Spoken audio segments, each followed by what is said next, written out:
Paper leak ঘটনাকে কেন্দ্র করে স্টুডেন্টদের প্রোটেস্ট আন্দোলনে কিছু অশ্লীল ছবি তুলে ধরা হয়েছে আমাদের দেশের প্রধানমন্ত্রী নরেন্দ্র মোদীজির এরকম খারাপ ছবি তৈরি করে সোশ্যাল মিডিয়ায় পোস্ট করা হয়েছে, প্লাস ওই আন্দোলনেও নিয়ে যাওয়া হয়েছে। এর মধ্যে আছেন অভিনেত্রী শ্রীলেখা মিত্র।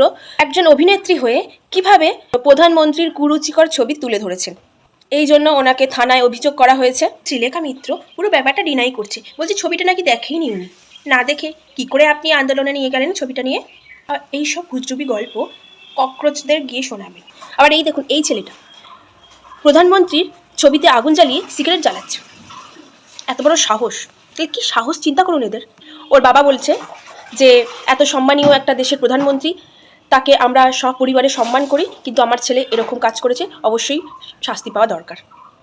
একেও থানায় ধরে নিয়ে গেছে, ঠিক হয়েছে। আর যারা যারা এরকম প্রধানমন্ত্রীর কুরুচিকর ছবি পোস্ট করেছে বা ভিডিও করেছে, তাদেরকে সবাইকে শাস্তি পাওয়া দরকার, শাস্তি দিক, এটা আমার দাবি।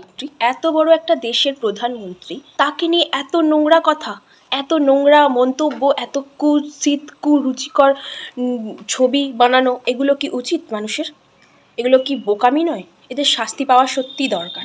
কি এমন করেছে উনি যে এত খারাপ? এরা সুস্থ মস্তিষ্কের মানুষই না। এইসব সিজেপি, বাংলাদেশি, পাকিস্তানি, এদের সাথে যারা হাত মিলিয়েছে, দেশদ্রোহী, তারাই এরকম করতে পারে।